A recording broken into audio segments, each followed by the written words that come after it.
I faked a fall so he'd catch me. That's how it started. And now I can't stop replaying the moment in my head. It was ridiculous, really. I wasn't usually the kind of girl who schemed for attention, at least not in such a clumsy, almost cartoonish way. But something about him had unraveled me from the very first time I saw him. Maybe it was the way his laughter felt like sunshine breaking through thick gray clouds. Maybe it was the fact that his eyes, dark, steady, and searching, always seemed to pause on me, even when we were surrounded by other people. We were at a friend's gathering that evening, the kind where music floated gently from a speaker in the corner, where people mingled with drinks in hand, and where every other sentence was punctuated with the sound of ice clinking in glasses. He was across the room, leaning casually against the wall, listening to someone talk, but his eyes drifted to me, and for a fleeting second, I felt like I was the only one there. And that was all it took for my heart to betray me. I tried to look away, to pretend I wasn't flustered, but my pulse raced in my throat. He started moving in my direction, slow but deliberate, and panic took hold of me. What do you do when the man you've secretly been crushing on suddenly walks toward you? You do something incredibly stupid. So I let myself trip. It was a tiny, orchestrated misstep, but enough to make me stumble and let out a tiny gasp. Before my knees could even pretend to hit the floor, his hand was at my arm, his other steadying the small of my back. "Whoa, careful," he said, his voice rich, steady, and way too close for my heart to handle. I looked up, cheeks hot. "Oh, I'm fine. Clumsy." His lips quirked into the kind of half smile that made me forget my own name. "Yeah? Or maybe you just like making grand entrances." I laughed nervously, tugging a strand of hair behind my ear. What can I say? I like to keep things dramatic. His fingers lingered a moment longer than necessary before he let go, and I swear I felt the ghost of his touch even after he stepped back. "You're lucky I was right here to catch you," he teased. "Or maybe," I said before I could stop myself, "I'm lucky you always seem to be looking my way." That earned me a pause, then a grin that reached his eyes. He didn't reply right away, just tilted his head slightly, as if I'd surprised him. And then he laughed. A soft, genuine sound that made me feel like I just won something.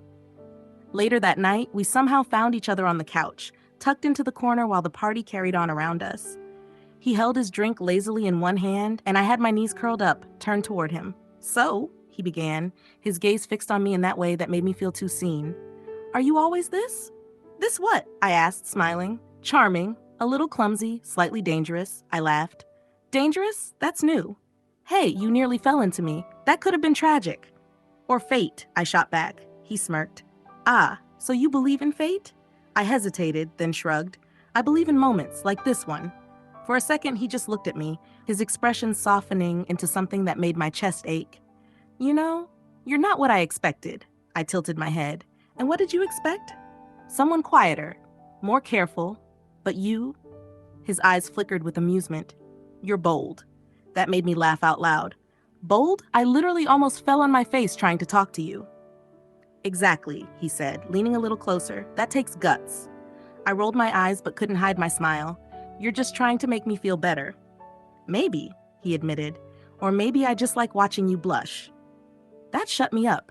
My cheeks flamed, and he chuckled at my silence.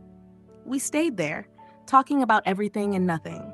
How he hated pineapple on pizza, how I secretly wrote poetry I never showed anyone, how he wanted to learn guitar but never had the patience, how I danced in my kitchen when no one was watching. With every confession, every laugh, every glance, it felt like we were weaving threads into something neither of us could name but both of us could feel.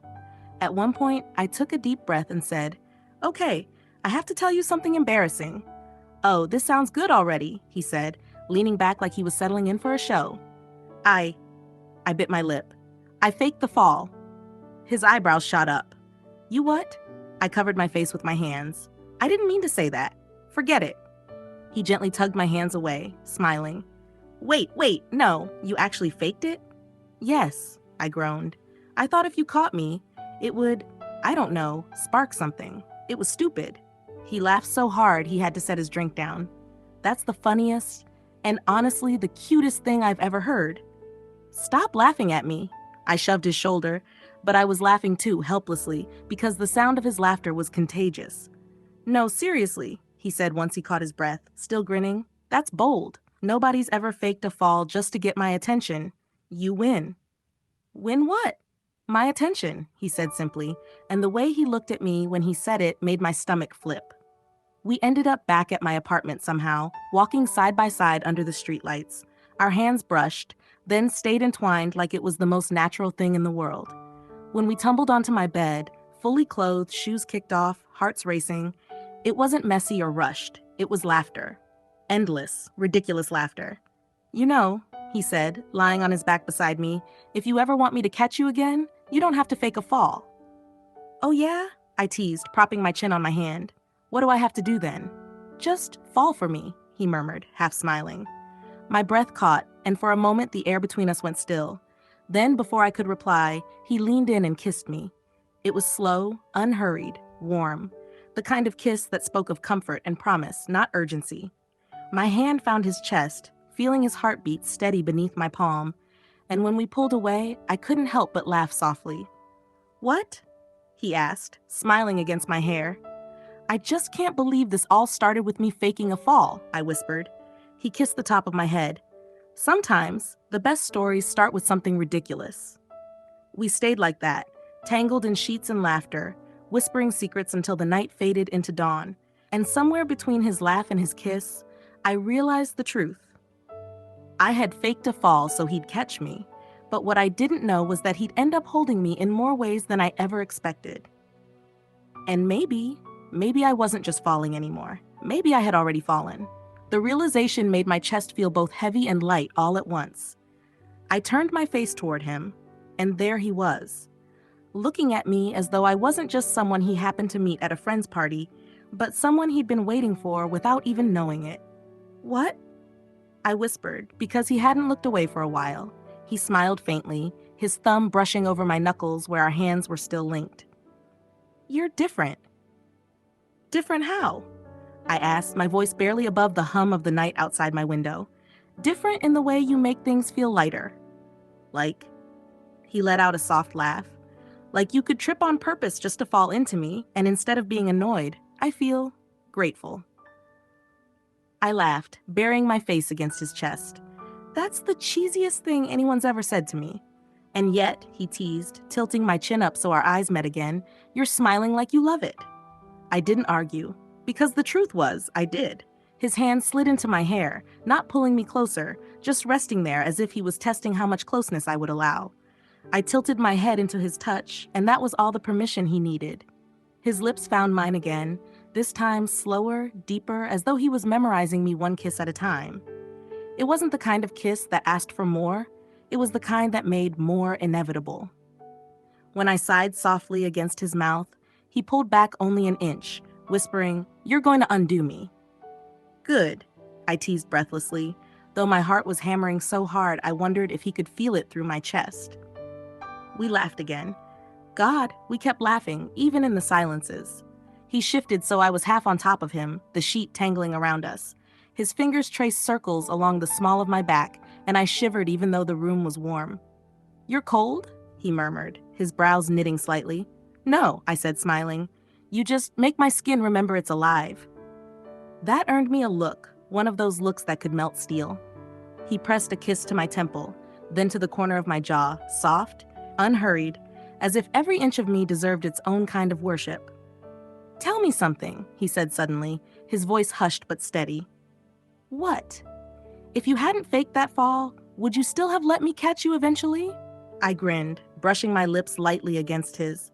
You were already catching me, even before I knew I was falling. The silence that followed wasn't heavy. It was thick with everything we weren't saying, everything that was stretching itself wordlessly between us. His hand cupped my cheek, and for a moment, it felt like the entire world shrank into the space where our foreheads touched. You're dangerous, he whispered. So you've said. No, he said firmly, his smile breaking again. Not dangerous like that. Dangerous because I could get used to this, to you, to us. And just like that, the air shifted again. Tenderness deepened into something warmer, something that lingered in his hands as they traced along my arm, in the way my fingers tugged gently at his shirt, in the way our laughter faded into breaths that came slower, deeper. We didn't rush. We didn't have to. We just let the night stretch around us, let our touches speak when words couldn't. His lips brushed my shoulder, my collarbone, as though he was afraid to break me but couldn't resist knowing me a little more. And I, in turn, found myself exploring him the same way, gentle, curious, reverent. There were pauses where we laughed again because he tickled me by accident or I whispered something ridiculous in the heat of the moment. But those pauses only made everything more intimate, more real. Because it wasn't just about desire, it was about joy, about discovery, about the beautiful, ridiculous fact that a fake stumble had led us here, tangled in sheets and laughter, breathing each other in like we were air itself. At one point, we lay still again, my head resting on his chest, his arm draped securely around me. "Hey," he murmured. "Mm, if you ever fall again, real or fake, I'll catch you, every single time." My throat tightened, but I managed to smile against his skin. "You'd better, because I don't plan on stopping." He laughed softly, kissing the top of my head, and the sound was the last thing I heard before sleep pulled me under. Safe, held, loved, or at least right on the edge of it. And in that moment, wrapped in him, I knew without doubt, I faked a fall, yes. But somewhere in the middle of all that laughter and warmth, something truer had happened. I hadn't just fallen into his arms, I had fallen into him.